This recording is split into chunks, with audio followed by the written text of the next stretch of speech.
Thank you for joining us today and welcome to Wishpond's 2023 fiscal third quarter financial results conference call. My name is Jordan Bones, Director of Marketing, and joining me on the call are Ali Tajskandar, Chairman, Founder, and CEO of Wishpond, and David Pais, the company's CFO. This call is being recorded. There will be a question and answer session at the end of the call, which will be limited to analysts only.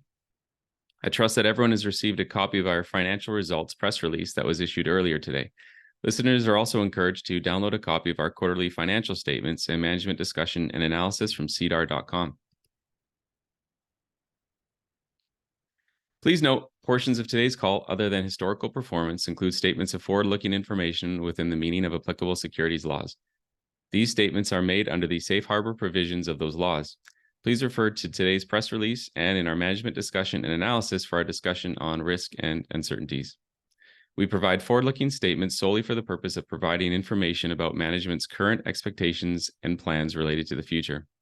We do not undertake or accept any obligation or undertaking to release publicly any updates or revisions to any forward-looking statements to reflect any change in our expectations or any change in events, conditions, assumptions, or circumstances on which any such statement is based, except if it is required by law. We use terms such as adjusted EBITDA, annualized revenue run rate, and monthly recurring revenue on this conference call, which are non-IFRS and non-GAAP measures. For more information on how we define these terms, please refer to the definitions set out in our management discussion and analysis. And with that said, let me turn the call over to Mr. Ali Tajskandar, Chairman and CEO. Thank you very much, Jordan. Good day, everyone. We hope that you're all keeping safe and healthy. We truly appreciate everyone for joining us today. We are pleased with our third quarter results in which Wishpond achieved positive adjusted EBITDA for the fifth quarter in a row, demonstrating our commitment to profitable growth. Wishpond's cost optimization efforts over the past year have contributed to the company's continued positive adjusted EBITDA profile. The first 9 months have been a period of transition in which we launched Propel IQ, the company's next generation marketing platform, and then retrained and restructured our sales team to sell this new bundled product offering. This has resulted in slower growth in 2023. However, we are now experiencing an acceleration of Propel IQ sales and have thus resumed the expansion of our sales team. Some key data points for Propel IQ include, over the past 2 months, we averaged over 3% month-over-month growth in MRR, driven by increased sales of Propel IQ. Propel IQ now accounts for approximately 15% of our total revenue in the quarter. Thus far, we have observed the bundled Propel IQ offering have significantly less churn than selling single products, resulting in significantly higher lifetime value per customer. Propel IQ is also a higher margin product with lifetime value or LTV gross margin expected to be over 80%. We have now started adding approximately 5 new salespeople per month who are entirely dedicated to growing Propel IQ sales. In addition, Wishpond is leading the innovation and development of AI-powered marketing tools. We are garnering the significant interest for our AI product, including AI Website Builder, Braxy AI Ad Manager, Sales Email AI, and soon to be launched Sales Closer AI. We maintain a positive outlook for the remainder of 2023 and look forward to 2024 with renewed optimism based on our continued sales growth and improving cash flows. We expect our accelerated hiring of new sales resources will drive growth in 2024. Our outlook continues to look promising with increasing sales, positive adjusted EBITDA, and improving profit margins. We are experiencing increasing demand for our products as we continue transitioning to the bundled Propel IQ product offering and leveraging our suite of AI marketing solutions. I will provide additional details on our outlook later, but first I would like to turn it over to our CFO, David, who will review the financial results for the third quarter. Thank you, Ali. I'm pleased to report that we had strong Q3 results for the first 3 months ended September 30th, 2023. Our third quarter 2023 results are as follows. Wishpond achieved quarterly revenues of $5.8 million during Q3 2023, compared to revenue of $5.5 million in Q3 2022. Revenue growth was primarily driven by stronger product demand an increase in sales and marketing activities, and new product introductions.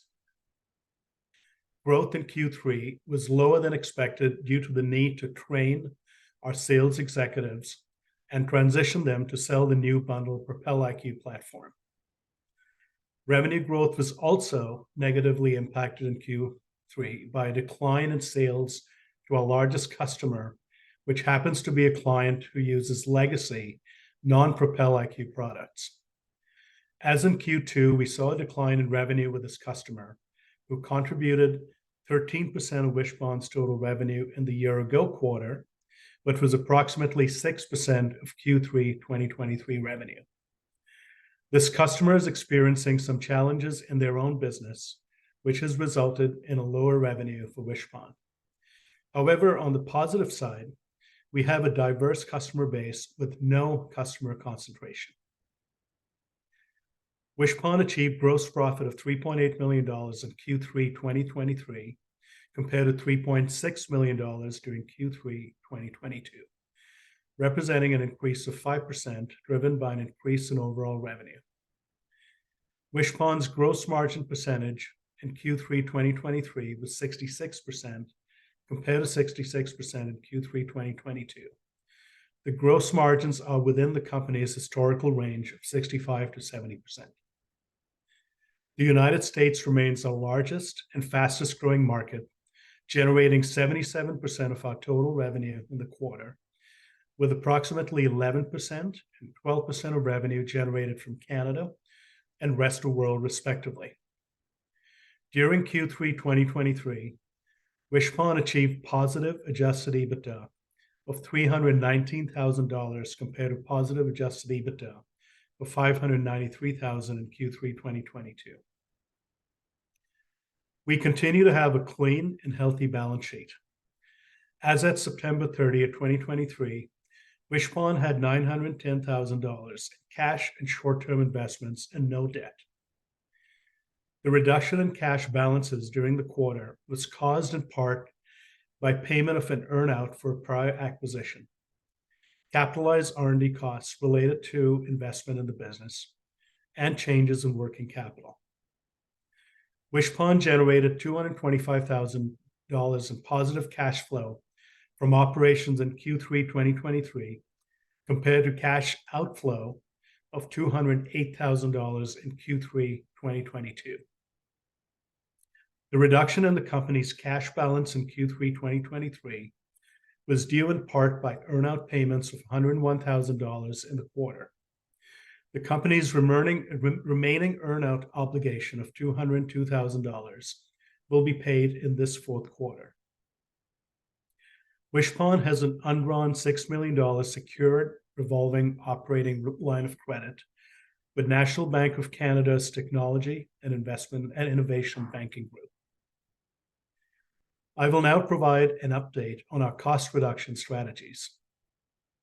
Wishpond has ongoing cost optimization efforts and operational efficiency improvements. By leveraging the power of our AI products, we are seamlessly automating various processes and lead-generating activities. As a result of these efforts, we have been able to minimize any increases in headcount since the beginning of the year, which is starting to have a positive impact, enabling us to absorb the cost of bringing on new salespeople while increasing our adjusted EBITDA each quarter. We are committed to maximizing resource allocation and driving sustained growth. As a result of these cost reduction efforts, our declining earn-out payments, increasing revenue, and improving cash flow from operating activities, we feel confident that Wishpond can continue to fund the growth of its sales team and new product launches from cash flow from operations. From time to time, we may dip into a line of credit for short-term working capital requirements. The cash flow generated by the company will continue to be reinvested in the business and allocated in a disciplined manner to accelerate organic growth, future acquisitions, or share repurchases. Before I turn the call over to Ali, I would like to provide an update on the NCIB. On June 27, 2023, the company announced that its notice of intention to make a normal course issuer bid, or NCIB, was accepted by the exchange. During the 9 months ended September 30th, 2023, the company purchased 32,000 common shares under the NCIB for an aggregate consideration of $18,528. We made no purchases under the NCIB in Q3 2023. The board of directors of Wishpond believes that the recent market prices of the company's common shares do not properly reflect the underlying value of such shares, and that the purchase of the shares would be a desirable use of corporate funds in the best interest of the company and its shareholders. Hence, we will be optimistic in purchasing shares under the NCIB program as we generate more cash flow from operations while balancing the company's other cash requirements. I would like to point out that over the past several months, members of our senior management team and board of directors have purchased shares on the market. In summary, Wishpond remains in a solid financial position with growing revenue and profitability. Based on the company's outlook and growth momentum, we expect to continue delivering strong results for the rest of 2023 and into 2024. This concludes my financial update, and I will turn the call back over to Ali. Ali? Thank you very much, David. I would now like to share with you some recent business highlights. On July 27, 2023, the company announced the launch of a new partnership program introducing a transformative approach to collaboration for affiliates, marketing agencies, and other technology companies to collaborate closely with Wishpond's marketing platform. On August 11, 2023, the company successfully renewed its credit facility with a major bank, NBC. The renewed credit facility maintains a secured revolving operating line with a borrowing capacity of up to $6 million. On September 5th, 2023, the company announced a partnership with Fiverr International Ltd to be part of its Fiverr certified program and create a unique and certified freelance marketplace for the Propel IQ platform. The Fiverr certified team will selectively scout skilled professionals and agencies, both internally and from Wishpond's existing partner network. Fiverr will then onboard qualified professionals onto the co-branded marketplace, primed to provide exceptional services to Wishpond's small and medium-sized businesses. Wishpond plans to leverage this marketplace to better service its SMB customers and broaden its market presence in regions where the company does not service users. On October 3rd, 2023, the company announced the integration of Brax with Facebook, a strategic enhancement in the way that businesses manage their advertising campaigns on the world's largest social media platform. This new integration paves the way for advertisers to harness the power of Brax's advanced ad creation tools and robust rules engine, enhancing the return on investment while streamlining their ad management processes. And now I would like to provide an update on our AI-related activities. The use of AI technologies is rapidly changing the digital marketing landscape, and Wishpond is at the forefront of utilizing these new innovations. Our vision is to create an AI marketing co-pilot who is like having the best marketing person working with you. The AI marketing co-pilot can provide an entirely AI-based marketing, sales, and customer service experience. AI marketing co-pilot can design your marketing campaign, build a website, manage your ads, create newsletters and other content, respond to emails, make sales calls, answer customer support inquiries, and provide analytics. AI marketing co-pilot uses each of the individual AI-enabled tools shown on this slide. We are able to provide the functionality of an end-to-end marketing department entirely driven by AI marketing co-pilot and a suite of AI-enabled tools. We've already launched 3 AI-based products with AI Website Builder, Braxy Ad Management, and Sales Email AI. And we are planning to launch. We're planning the launch of Sales Closer AI by the end of the year. We would now like to share with you a brief demo of our AI products to give you a sense of how the different AI tools fit together.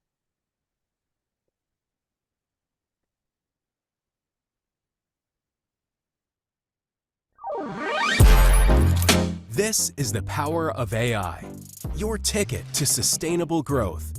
Wishpond is revolutionizing marketing for businesses using AI. Struggling with your website? Wishpond's AI website builder turns chaos into beauty. Create a complete professional website in seconds. Generate, regenerate, and refine content. Codeless drag and drop editing. Just share a few details and let AI do the magic. Now you need to promote your brand new online presence. This is where Braxy AI comes into action. Ads placed like clockwork using machine learning. Braxy AI automatically creates new ads, targets keywords, and finds the best locations and times to target your customers. It's time to reach your leads. With Persist IQ's AI email responder, send persuasive emails and answer all of your sales queries with the touch of a button. Simple as that. It's time to make sales calls. How about letting Sales Closer AI do them for you? Sales Closer AI is your multilingual sales sidekick, available 24/7. No more missed opportunities because of time or language. Could you tell me a bit about your business and what you do? Yeah, I run an online flower business. That sounds lovely. AI-powered strategic demos and sales presentations to close and crush your sales goals. Join the AI revolution.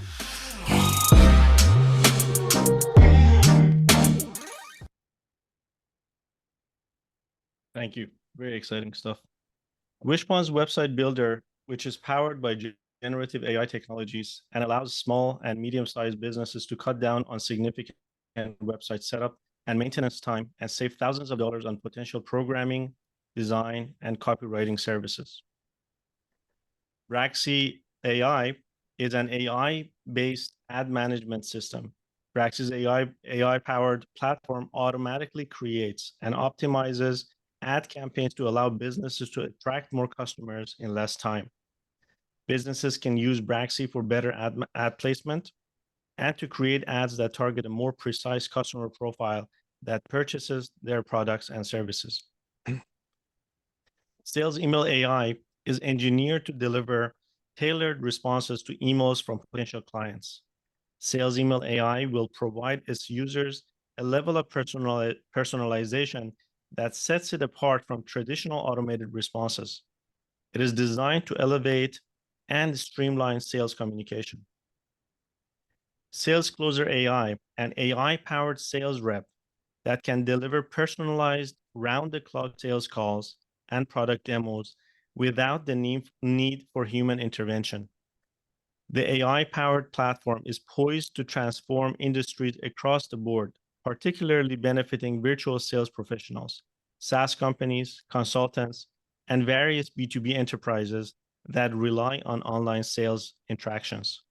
Sales Closer AI is truly an exciting technology that has the potential to reshape sales landscape by delivering personalized round-the-clock sales calls and product demos over Zoom without the need for human intervention.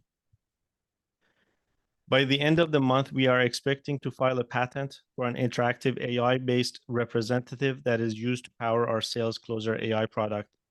This is truly a unique, novel, and non-obvious innovation. This is a game changer for businesses large and small, allowing them to have the power of a limitless sales force, delivering calls and presentations around the clock in different languages. Wishpond's outlook for Q4 2023 and heading into 2024 remains strong and healthy. Wishpond is well positioned for continued growth and profitability. Wishpond expects to achieve record revenue and cash flows in 2023. This is driven by organic growth from ramping up sales of the company's new Propel IQ bundled product offerings, increasing the size of our sales team, and new product introductions. Wishpond continues to experience strong performance across all of our businesses with robust demand for our products. We expect to be adjusted EBITDA positive in each quarter going forward. In line with the company's focus on profitable growth, Wishpond will continue to scrutinize all discretionary expenditures across the organization with the intent of optimizing operations and achieving cost-saving synergies. Ramping up the sales team. We currently have around 45 sales professionals, a small increase compared to the beginning of the year. Our focus earlier this year was on transitioning our existing sales personnel to selling the new bundled Propel IQ platform, as this transition takes some time for sales staff to familiarize themselves with the products and value proposition. We have since started to ramp up our sales resources more aggressively in August. We are hoping to increase the number of sales account executives to between 50 and 60 by end of the year. 2023 is a year of transition in which we integrated our acquisitions, launched a bundled Propel IQ product, restructured our sales team, and introduced new AI products to the market. As a result, we expect Wishpond's annual revenue in 2023 to be below its historic organic annual growth rate of 30%. Although we are experiencing some short-term softness this year in our revenue growth, we are expecting the increase in sales resources in Q4 2023 will help accelerate growth in 2024 and beyond. We expect to return to our historic growth profile in 2024. With the launch of Propel IQ, we are expecting higher customer retention rates going forward. Clients are increasingly signing up for annual 12-month terms. Propel IQ improves the stickiness of our platform and aids in retaining customers for longer periods of time. The bundled pricing of Propel IQ provides better customer value and is expected to result in higher margins, greater customer satisfaction, less churn, and consequently, lifetime value per customer increase significantly. Wishpond will continue to invest in research and development efforts to launch new AI-based marketing tools and products. We are in a fortunate position to be able to lead the charge in applying AI to marketing applications and to democratize AI technologies for our SMB customers. By providing our customers with powerful tools, we can help them grow their businesses more efficiently and profitably than was possible in the past. Wishpond is recession resilient. The business has felt no impacts due to recession, supply chain, or other macroeconomic effects. In an economic slowdown, companies often reduce or freeze their budgets on their in-house marketing and sales staff or on individual fragmented marketing solutions. However, they still need to acquire new clients to keep their businesses afloat. And so those businesses looking to cut costs find value in Wishpond's all-in-one consolidated software platform, which costs a fraction of all the individual products it would replace. Furthermore, businesses keeping a close eye on their costs or looking to cut costs find Wishpond as a much cheaper alternative to an internal marketing resource. Wishpond is an effective, low-cost alternative that is thriving in a recessionary environment.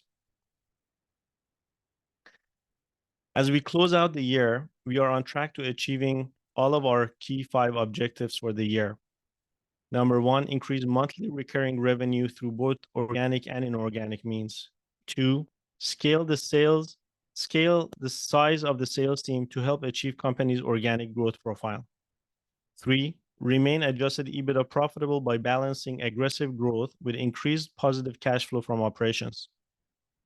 4, invest in research and development so that we can continue to launch new AI-powered products and services to increase long-term value for our clients. 5, leverage the Propel IQ platform to further accelerate the company's growth and improve margins and increase customer retention and long-term customer value. We look forward to introducing our 2024 goals and objectives to you in the new year. In closing, I want to reiterate that Wishpond is an elite software company with profitable growth. Technology companies are known to burn lots of cash for many years before becoming cash flow positive. It is rare to find a software company of our size that is growing rapidly, maintains gross margins of over 65%, and is also adjusted EBITDA positive. Wishpond truly is a unique, high-growth, profitable company, and we remain committed to delivering profitable growth in the future. Wishpond today is in an enviable position with a growing customer base, increasing revenue, broadened product offerings, clean balance sheet, and positive EBITDA. And I'm proud of what we have accomplished, and I'm excited with our future plans. Finally, I want to thank the entire team at Wishpond, whose hard work continues to elevate the company to higher levels. We want to thank our customers who rely on us to help them with their digital marketing needs. Also, I'd like to thank you all for joining us on this call today. We look forward to providing an update next quarter. I will now hand it back to Jordan for questions. Thanks, Ali. With that, we'll now open the call to questions. And just a reminder that questions will be limited to analysts only.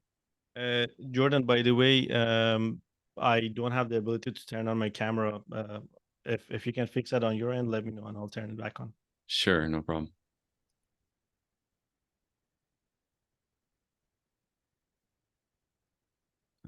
Yeah, we can start with the questions. Okay, sorry. The first question comes from Gabriel Langer of Beacon Securities. Please go ahead with your question.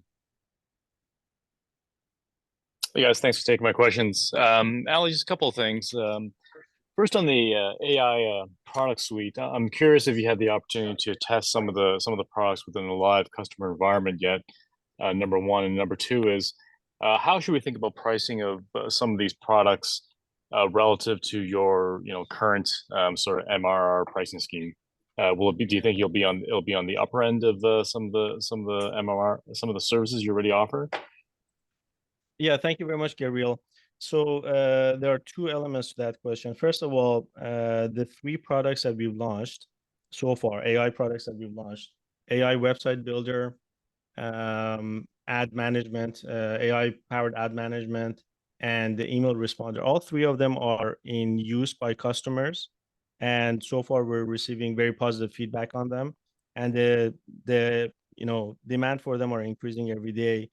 And in fact, some of them are helping us even reduce our own account management costs and design costs, so forth as well, as we can rely, for example, for building websites on using the AI-powered capabilities as opposed to more manual ways.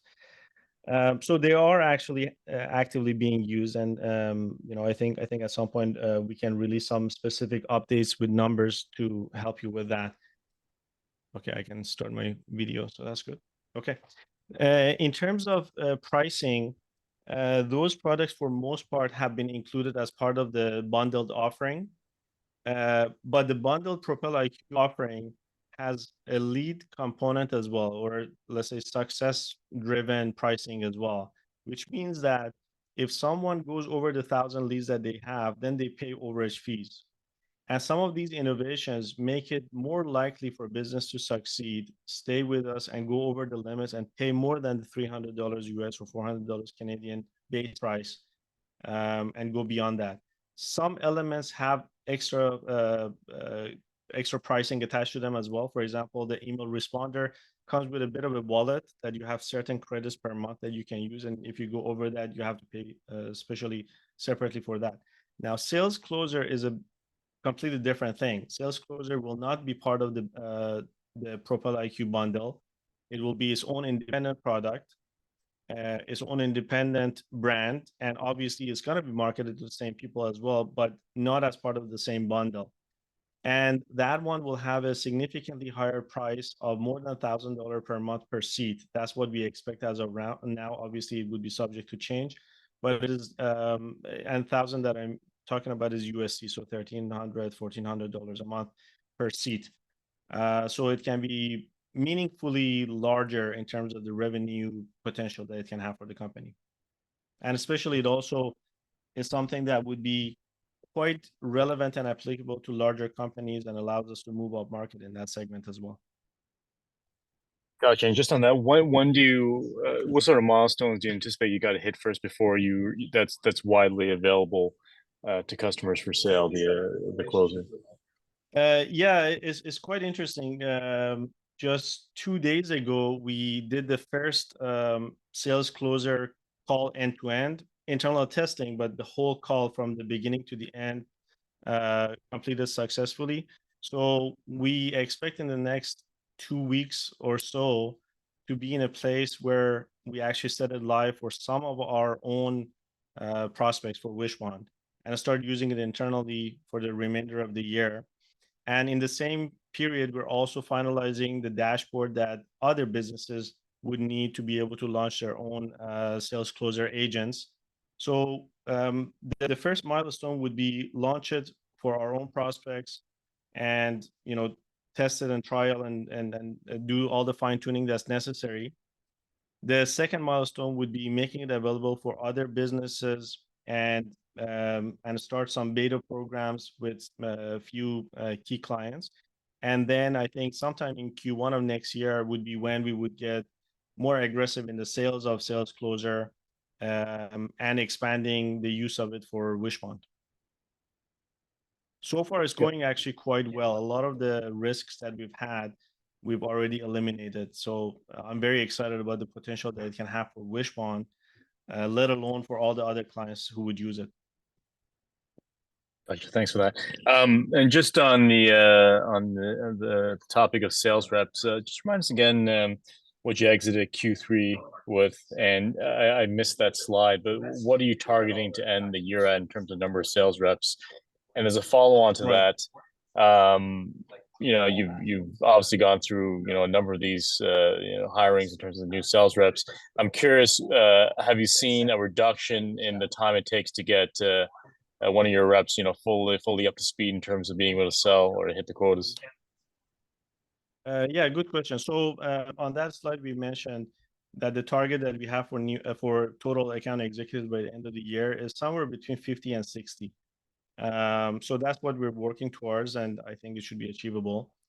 In terms of the time it takes to ramp them up, for most part, it has been about the same. I would say 2 to 3 weeks it takes to get them on the floor, and then another 2 months or so for them to really find their footing and become productive. The difference has been, I think the quality of our new hires have improved quite a bit, especially with our new VP sales putting a lot of effort on that and quite successfully. A lot of new training materials have been built and streamlined how we do it, and the incentive structure, the demo structure, the pricing, all of those things have been refined to give the account executive best chance of success. And that is actually giving us fruits. So the closing rate for account executives for Propel IQ earlier in the year was well below the benchmarks that we have for ourselves. And most recently, it has been consistently over that benchmark. So it is not just how long it takes for them to become productive, but how productive would they be and how profitable would they be? And right now, they're doing quite well. Gotcha. Thanks for all the feedback, and good luck with Q4. Thank you. Yeah, the next question is from Gianluca Tucci of Haywood Securities. Please go ahead with your question. Hey, good afternoon, guys. It seems like your growth is accelerating on the Propel IQ front. Are you able to expand on that at this point or quantify your pipeline or backlog that you're working through on the Propel IQ side of things? I think one thing that we shared is more than 3% month-over-month growth for the past 2 months, and we can see that actually that's a trend that we expect to continue. So that is quite positive in terms of our ability to generate leads and keep our account executives busy. That has not been our issue. We can very successfully set up a bunch of demos for them. And the bottleneck has been having enough account executives and the training for them to be able to actually succeed and close well. So that is in place. And so we're very confident that as we ramp up account executives, we can keep them more than busy. Okay, that's good color. Thanks, Ali. And Gianluca, the other thing also is that in our business, because we're dealing with mostly small businesses, sales cycle is quite short. So we're talking about average sales cycle of 3 weeks. So it's very different from some other companies that you say, what's the size of your pipeline that you're going to get something out of them in a year. In our case, if you generate the leads in 3 weeks, you're going to see the sales. Right. I got you. And good color. Thank you. And then on your sales headcount, I think that's your like new targets down a bit from the last quarter. Is that mainly a factor of balancing profitability and growth? It's partly that. I think it's also a large part due to making sure that people we bring in, we have the infrastructure to support them and make them successful. For example, if you add 15 new salespeople, you need also 2 new sales managers, and the Right. ramp up of them also takes time, and all of those things. And we were still trying to balance that, and getting that really nailed. And you're right, we were hoping to be above 60 by end of the year, but I think now 50 to 60 is what we're aiming for. We still expect that that will be sufficient for going back to our historic rate of growth, though. Okay, perfect. And then on your AI piece of your offering, some pretty cool stuff there. Thanks for the video. I'm just curious on the adoption rate by customers of these AI powered tools that can really move the margin needle for you guys. Or are they still preferring the white glove kind of hands-on treatment? So Propel IQ, basically, you don't have a lot of ongoing services. The base of Propel IQ is that the first month we're involved in the onboarding, and that's more hands-on. You actually have to help them with setting everything up. And AI is helping us reduce those expenses, but at the same time, we're ramping up sales. So some of those resources, we still need them for that ramp up. And then after the first month, there isn't really any service cost. So the margin is well above 80% for Propel IQ versus the legacy products where it was more white glove ongoing services. Okay, thank you guys. No problem. Great. The next question is from Daniel Rosenberg of Paradigm Capital. Please go ahead, Mr. Rosenberg. Good morning. Thanks for taking my question. To start off, I was curious about Propel IQ. In the customers that have signed on, the different behaviors you've seen and different product uses you've seen within the customer base. Anything you could highlight there, especially for those who may have switched over from a legacy platform to the new one? Yeah, that's a very good question. I mean, one of the important assumptions that we've had about Propel IQ is that if we just give the whole platform, and it's very complete and there's so many functionalities, if our thesis was that if we just give the functionality and the platform to a small business, and with whatever training materials and videos and all that, and say you go and figure it out, that could be a challenge, and a lot of them will not get the value from the platform. And that is the reason we said, no, required first month onboarding, we need to be involved to set them up on the right way. The reason I say that is it is quite different from organically giving to them and seeing what part they gravitate towards. We have a playbook that we know works really well for setting up the foundations for growth online. And with onboarding for most clients, we do the same thing. So it might involve moving their website to Wishpond. In some cases, we don't. And then it also involves updating all the lead capture components, forms, pop-ups, those kind of things on their website so they generate leads. It involves setting up referral marketing for them. It involves setting up the CRM and lead database for them, and SMS capabilities, and setting up newsletters and email drips. We set all of them up for them. So because of that, it means that basically all the Propel IQ clients are using all of those functionalities from the get-go. Good to hear.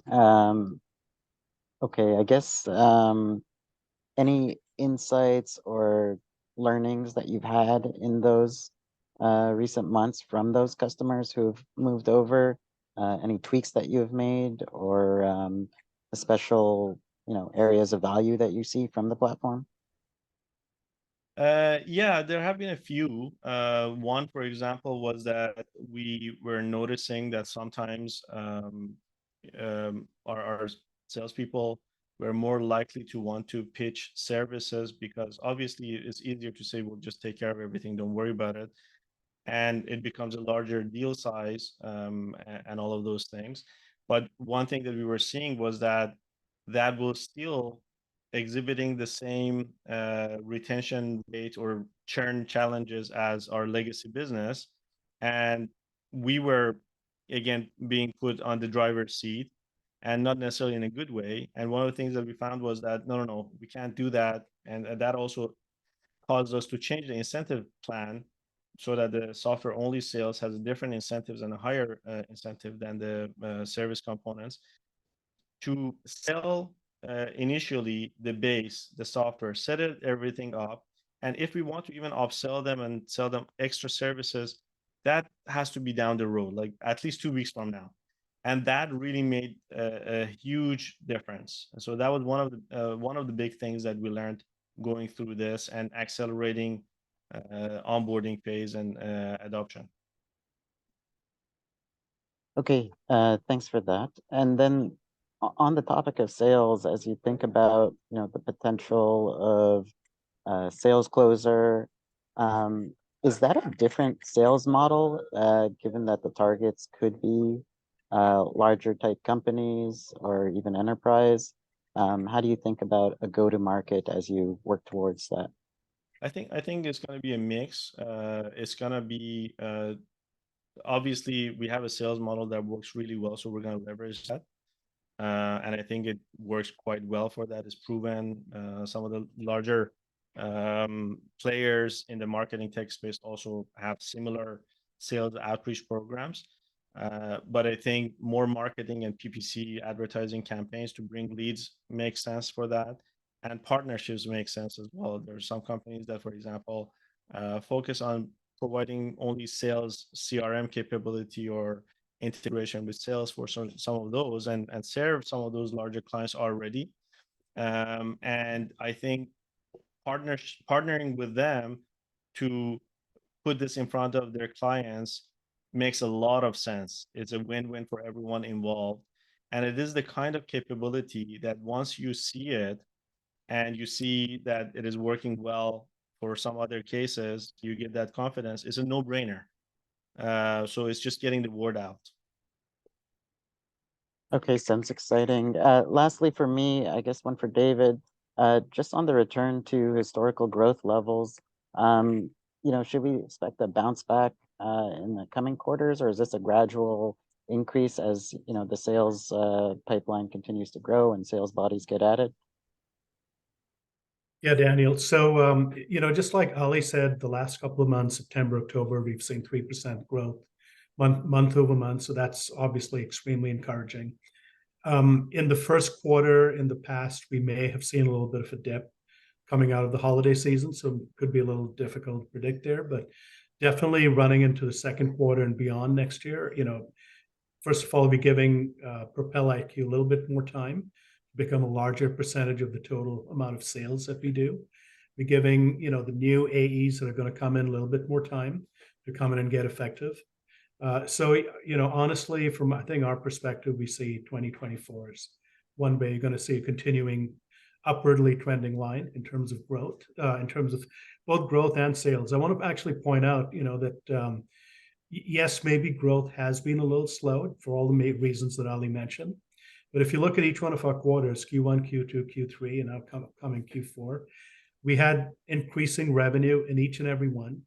And we've had increasing adjusted EBITDA in each and every one, Q1, Q2, Q3, and we expect the same for Q4. So as far as we're concerned, the trend line is extremely strong, and we're confident that going into Q4, there's a lot of the blocks, the puzzles that Ali and Jordan and the team have solved, worked really hard, both on the product side, as well as implementing Propel IQ, which has actually positioned us for the long term.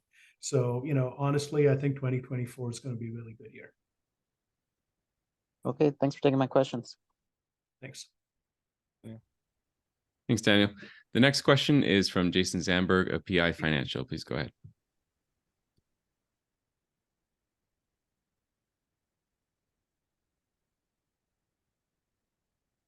We can't hear you in case you're actually already talking. Go ahead, Jason.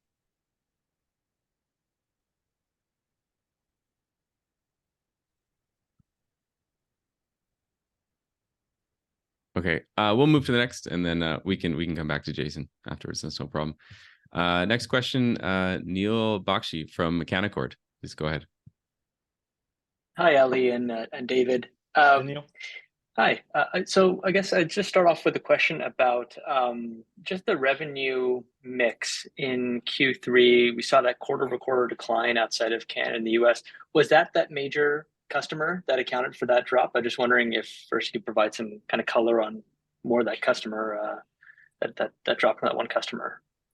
David, can you provide some color on that? The non-US revenue dropping is more a function of US revenue increasing, and that large customer actually is a US revenue customer as well. So no, despite of that, the US revenue grew. But David, maybe you can share some more specifics about revenue Q2 versus Q3 for that customer. Yeah, Neil, thanks for that question. I think it's worth mentioning that, and I did mention that, yes, revenue from that customer has dropped, not just in this quarter, but dropped in the last quarter. We mentioned that last quarter as well. And this is like comparing to 2022 as well as quarter to quarter. It has dropped. Nothing surprising about it. We did know, we had constant contact with that customer, and we do know that they have some challenges with their own business. But keep in mind that in spite of their revenue drop, our overall revenue has increased, which actually masks some of the strength in our overall business, right? So if you had taken that customer out, they went from, I believe, 13% to 6% of revenue. Our overall revenue had actually had to increase by something like 13% to make up for it. But when you look at overall revenue growth, it shows a much lower increase. So it's kind of masking a little bit of a strength in our overall business. But Neil, in terms of our mix between the different geographical regions, the US still remains our strongest, source of customers, and then rest of the world and Canada follow closely behind. And one other data point, to be more specific on that large customer, our revenue portion from them alone from Q2 to Q3 dropped by about $100,000. So if they had remained flat, for example, you would have seen $5.9 million, and that's not insignificant. So the rest of the business is growing more healthy than the numbers right now indicate. Yep. Okay, that's very helpful. Thank you. And just a question about the kind of the margin mix. I think you noted that Propel IQ, if I'm not mistaken, is about 15% of Q3 revenue. That's nice to see that uptick, continued growth. Just wondering, with kind of the year-over-year margins being flat, just wondering if you could speak to kind of the margin profile of the other non-Propel IQ lines. I'll address parts of it, and then David, I'm sure, can give you an even better answer. So first of all, the margin did go up slightly from last quarter, from 65 to 66%. But on a quarter-by-quarter basis, there are a lot of things that could be moving around or building capacity in certain teams and all that you might not immediately see that. The other element also is that Propel IQ is new, which means that a large number of these customers are in their first months. And their first months is where the cost of the onboarding resides, right? It might be the first month margin might be like 50% actually, because there's more services involved. Then after that, it becomes more than 90%. But because we're at the head of the growth in Propel IQ, it takes a little bit of time for the overall margins to reflect what Propel IQ is bringing to the table. David? Ali, I think you captured most of it. So yeah, not sorry. much like obviously, yes, Neil, because Propel IQ is a larger percentage of the new customers that we're onboarding, we're not able to actually reduce headcount in any way. In fact, we don't expect that we're going to reduce headcount. The gross margin over time will increase just because the total revenue increases. And one of the data points in my remarks earlier on was I said, our headcount's actually down from where it was in the earlier part of the year. It's down slightly. It's not down in a big way, but the fact is we're doing things much more efficiently. There's an impact coming from Propel IQ. There's an impact coming from AI that's enabling us to manage a larger base of customers and more revenue with the same resources that we had. Now, just like Ali mentioned, there's things moving around a little bit. There's a little bit of efficiencies. We have, adding people to do a little bit more one thing versus another and so on. We'll actually get that right. And as revenue increases quarter over quarter in the next year, I think you're going to see all those efficiencies drop and gross margin will improve. And I would actually ask, maybe give us another quarter and another, maybe two, and we'll probably be able to give you better data points as we see this thing growing. Right. Yeah, I remember now from Ali's earlier remarks as well. The Propel IQ, first couple of months can be more so integration. So it's very helpful to get that clarification. And just one more question. So a previous question kind of touched on this, but just halfway through Q4, just wondering if you provide some color on how things are going so far in terms of kind of the monthly accounts as well as just kind of momentum compared to this time last year, what you're seeing so far. Overall, things are going well and momentum is quite strong. As we mentioned, past 2 months, MRR growth has been about 3%. So it's, we're happy with how things are going. That large customer of ours, there might be some wild card in there that, their revenue, there might be a little bit more drop this quarter, but it's still hard to know because half of the quarter remains. But so far, we're quite optimistic based on what we've seen. Great, thank you. I'll pass the line. No problem. Thank you. Thanks. And we'll jump back to Jason Damberg. Go ahead, Jason from PI Financial.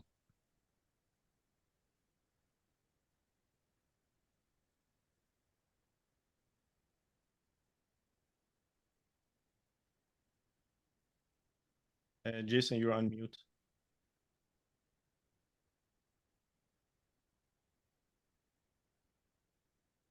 We still can't hear you.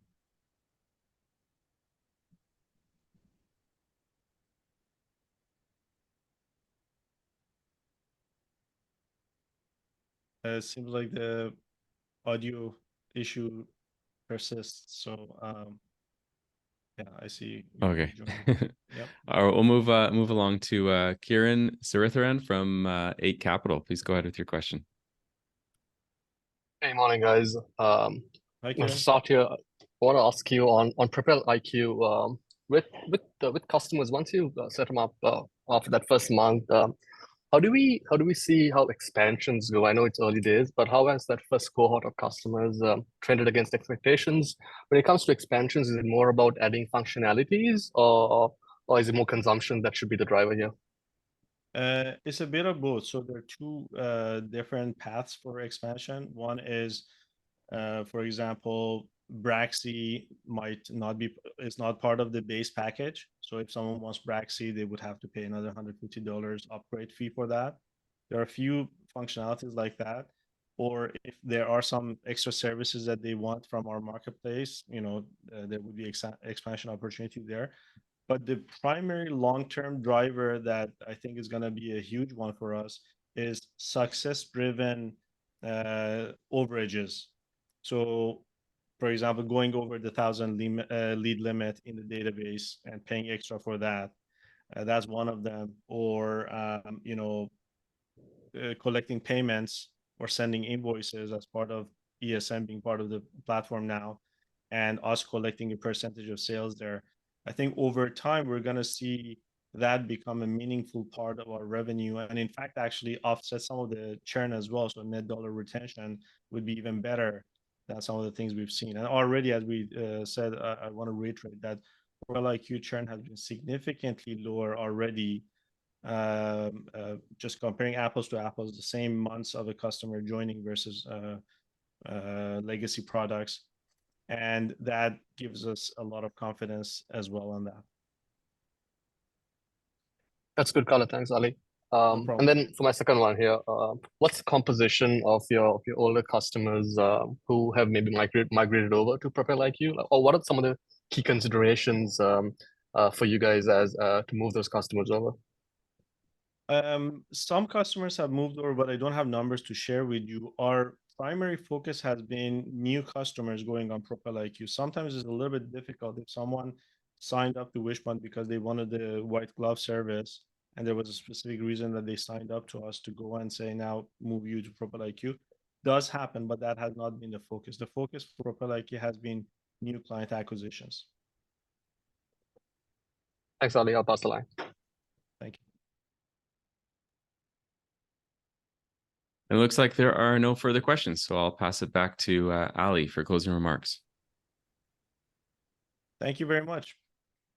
In closing, I want to thank everyone once again for joining our call today. Thank you to the analysts for your questions. Everyone, please stay safe and healthy, and we look forward to providing more updates this year. Thank you very much.